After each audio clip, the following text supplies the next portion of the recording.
It's 2024, and you know what that means. Another year of making Zelda content. Hope everyone's enjoyed the new year so far. What do you mean it's February? I'm personally looking forward to see what's in store. Maybe this year we'll finally break the 5,000 subscriber milestone. Maybe we'll see the reveal of the Switch 2. Or maybe, just maybe, we'll finally see those Wind Waker and Twilight Princess HD Switch ports. Is everyone in a good mood? Great, because I'm ready to piss some people off. Yeah, you've all read the title by this point. I woke up one morning a few months ago and chose violence by coming up with the idea to make a video on my Zelda hot takes, and if I don't piss off at least one person to an unreasonable degree, then I've failed. I would make a disclaimer about these being my own opinions and to not get mad when I disagree with you, but let's be real. This is the internet. You can't have an opinion without somebody wanting you dead. Oh, and by the time this video comes out, I might have passed the 4,000 subscriber milestone. If not, then this video will push me over. So, thanks for that. Anyway, time to make people hate me. Let's start off a bit tame, shall we? I don't think the wolf sections in Twilight Princess are that bad.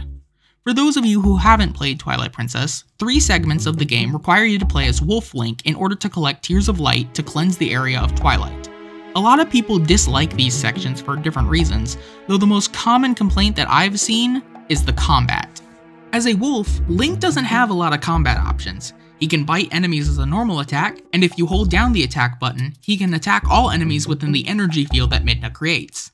It's the latter part that people seem to dislike the most, since while charging this attack, Wolf Link moves pretty slow, which leaves you vulnerable to the shadow beasts that you're trying to kill. This attack isn't optional either. There's a mechanic where if you're fighting multiple shadow beasts, you need to kill them all at once.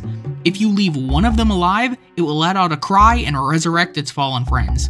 So when you're trying to get all of the shadow beasts into the radius of the attack while moving pretty slow, you're probably gonna take a few hits. Add on to that the fact that Wolf Link doesn't seem to do as much damage as normal Link, and these segments really tend to rub people the wrong way. Me though? I like them.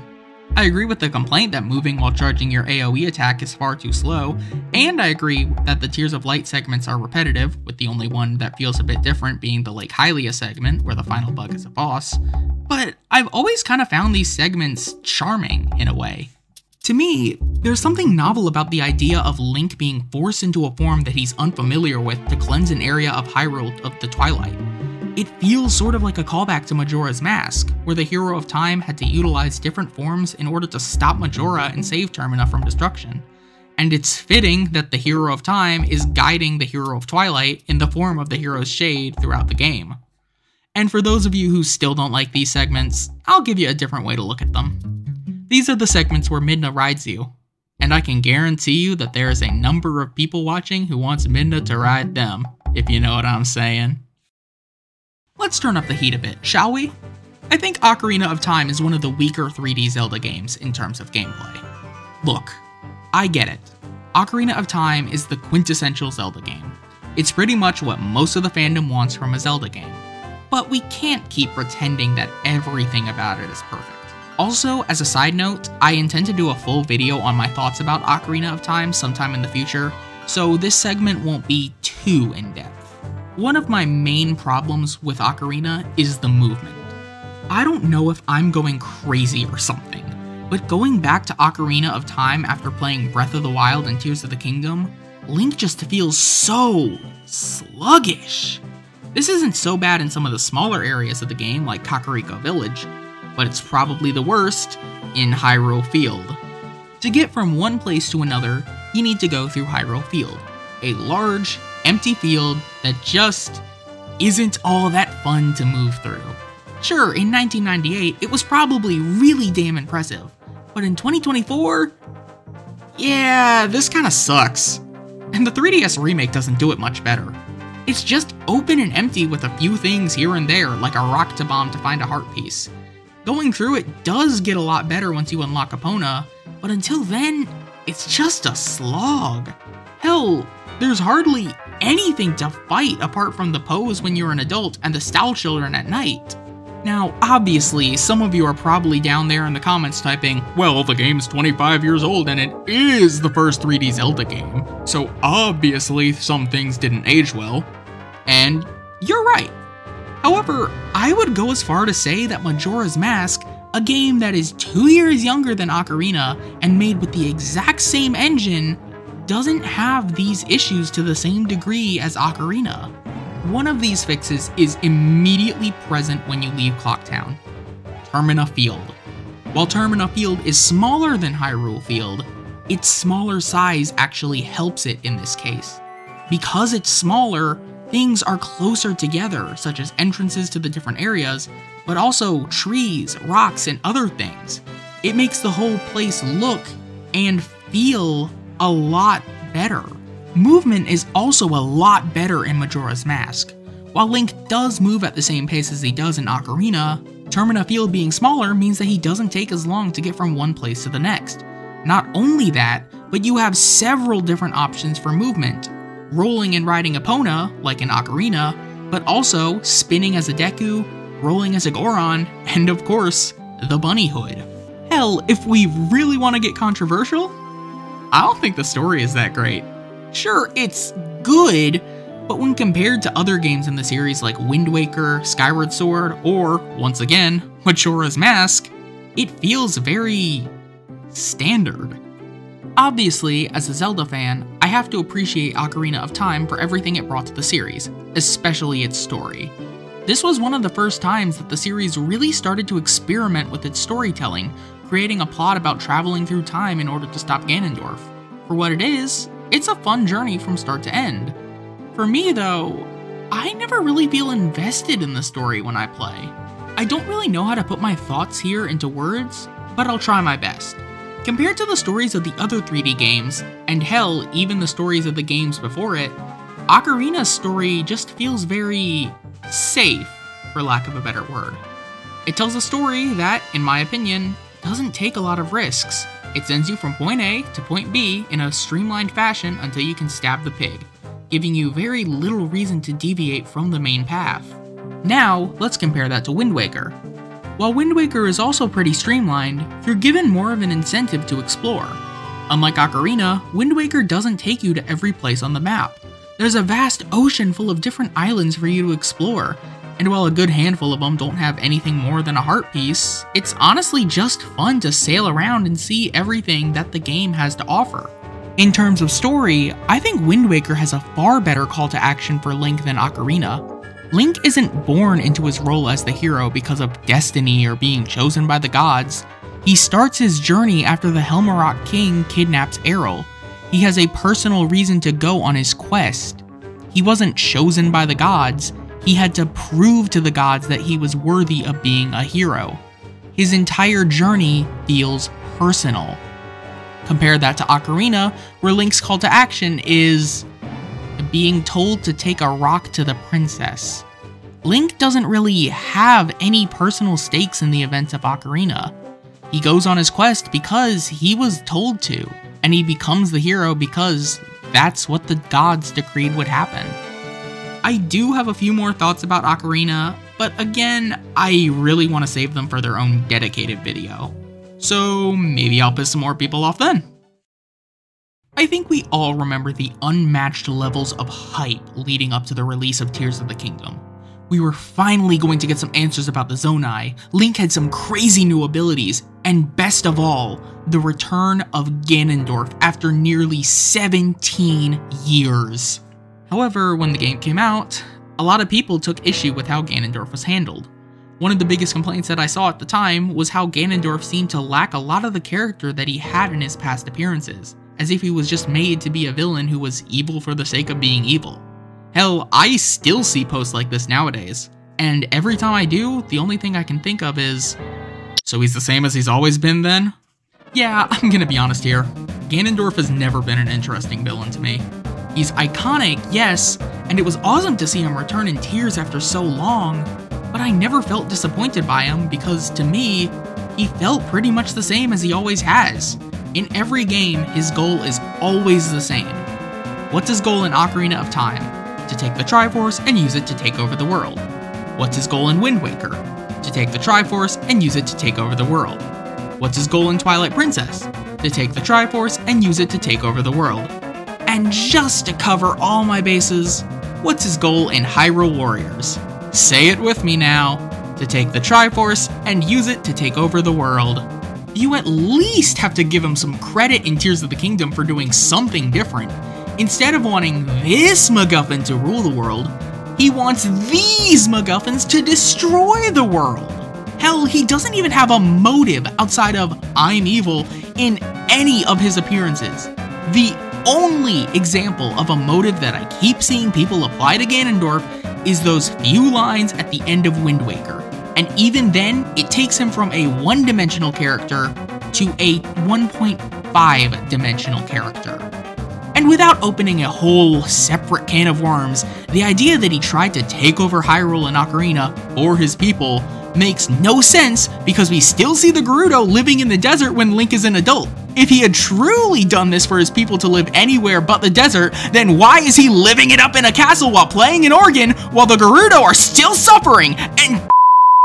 Sorry about that. Where were we? Oh, right. And if I'm being completely honest here, I think that Tears of the Kingdom has given us one of the best interpretations of Ganondorf we've ever seen. He feels like an actual threat. He looks imposing and menacing. He's voiced by Matt fucking Mercer. And the icing on the cake? His fight isn't even a tennis match. You can't look me in the eyes and tell me that this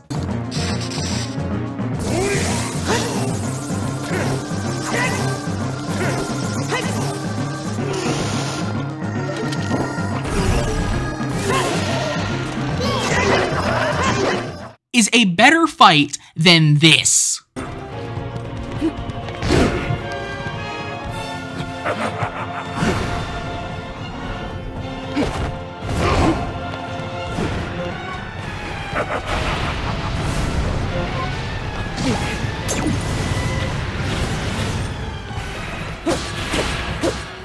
Hell, I'd also argue that Tears of the Kingdom is one of 2 times that we are shown how much of a threat he is. In Ocarina, we are shown the damage he does to Hyrule, especially Castletown. This is good. Show us how much of a threat Ganondorf is. Don't just tell us he is a threat. And then he dies and makes this face. In Wind Waker, the most evil thing he does is kill 2 people, smack a child while making that face, and kidnap some children, which, let's be real, would put him on several lists. In Twilight Princess, he doesn't even do anything. He just appears at the end like, "Hey, what's up? Y'all having a party without the old dwarf?" And then he dies and makes this face. In Tears of the Kingdom, we see the power he possesses with the Secret Stone. He kills Sonia in cold blood. He creates hordes of monsters out of nothing. He almost kills Link. He breaks the Master Sword, and he gets the Gorons addicted to drugs. He looks and feels like an actual threat throughout. And if we're gonna clown on this face, Queen Sonia! No. then we have to do it to the others. Ugh, I feel like I'm about to blow a fucking gasket. But we've still got one more to go. Last, but certainly not least, is what I believe to be my spiciest take. Now, I could easily sugarcoat it a bit to prolong the inevitable and give myself more of your precious watch time, but I'm just gonna cut to the chase. Tears of the Kingdom has a good story. Yeah, I said it, and I'll say it louder for the people in the back. Tears of the Kingdom has a good story, you all just like to fucking complain! Now then, some of you might be a bit confused about that sudden outburst. To a casual fan, this take might not seem particularly hot. But trust me, if you have been on the Zelda side of the hell site that is Twitter, you'll know that that statement is extremely controversial. I definitely agree that Tears of the Kingdom's story was a bit of a mess. In a lot of ways, it felt like a retread of Breath of the Wild. Hell, the story of Tears of the Kingdom didn't have a lot of elements that made it feel connected to Breath of the Wild, besides it having the same map and a number of returning characters. And some of those characters didn't even remember you. While I do agree with many of the complaints that people have, I don't agree with the conclusion that Tears of the Kingdom has a bad story. In all honesty, I thought it was a pretty standard Zelda story. It's by no means on the same level as Wind Waker, Skyward Sword, or Majora's Mask, but for what it is, it's serviceable. In fact, I would argue that the problem the fandom has with Tears of the Kingdom isn't the story, but rather the execution of it. The story is essentially divided into two parts. The memories that show the events of the past with Zelda, Rauru, and Sonia before, you know, and the present with Link and the Sages trying to find Zelda and stop Ganondorf. In their own right, both of these are good stories. The problems come in when these stories are put together. The memories show Zelda becoming the Light Dragon in order to restore the Master Sword for Link in the present, sacrificing her humanity in the process. Even if the twist that Zelda was the Light Dragon was fairly obvious if you did the memories in order, it was handled pretty damn well. And that final memory, it's a tearjerker, man. The problems start to arise, however, when this story becomes connected to the story in the present. If the player does all the memories before they finish the Regional Phenomena quest, they'll know that Zelda is the Light Dragon. But the present story keeps trying to force this mystery of, why is Zelda acting so strange? For the sole purpose of setting up the second plot twist that the Zelda we've been seeing in the present is just a gloom puppet made by Ganondorf. Had the memories been locked until a certain part of the story was reached, or even removed entirely, I think the whole story would have flowed a lot better. Yeah, it wouldn't fix a lot of the issues with the story not really feeling like a sequel, but that's a different can of worms that I'm too lazy to delve into. But even with these problems, the story we got is still enjoyable, giving us quite possibly some of the best moments in the series. The dive to the Great Sky Island, the Colgera fight, watching Rauru seal Ganondorf, seeing Zelda sacrifice herself to protect the present, the Gorons becoming drug addicts, and the final boss fight are all just so fantastic and deserve to be praised. Could the story have been better? Oh, absolutely it could have. Does that automatically make it bad? No, not at all. I will continue to stand by my belief that Tears of the Kingdom has a good story. Although, if I'm being completely honest here, it just upsets me to see how divided the fandom has become over a single game and its story. I feel like I can't go a single day without seeing one person say, Tears of the Kingdom is good, and then watching them get torn to shreds by the people who disagree with them. I mean, for Pete's sake, a few months ago when Aonuma said in an interview that he was confused about people wanting the series to return to the classic linear formula when Breath and Tears brought millions of people into the franchise and made it more popular than it has been in years, people went berserk. And then when Arlo made a video saying how he disagreed with Aonuma, the opposite party went berserk. There's no winning here. If you like Tears of the Kingdom, you're an idiot. If you hate Tears of the Kingdom, you're also an idiot. It just frustrates me to see the state the fandom has fallen into. It feels like nothing but rant after rant after rant about how Tears of the Kingdom was either awesome or a disappointment. And I know we've seen similar divisions in the past over games like Wind Waker and Skyward Sword when they were released, but I don't think they were ever as bad as this. And the worst part about all of this, I guarantee you that in a few years, the same people who have been constantly shitting on Tears of the Kingdom now will change their tunes and say something along the lines of, enough time has passed, so can we admit that Tears of the Kingdom was actually good? It was always good. Tears of the Kingdom has a good story. Yes, it has inconsistencies. Yes, it is confusing at points. And yes, the Demon King? Secret Stone? thing is really fucking dumb. But for every stupid moment the story has, there is a genuinely good moment to balance it out, making for a dumb but enjoyable time if you can just accept that not every story will live up to your lofty standards. Video's over. Just do better.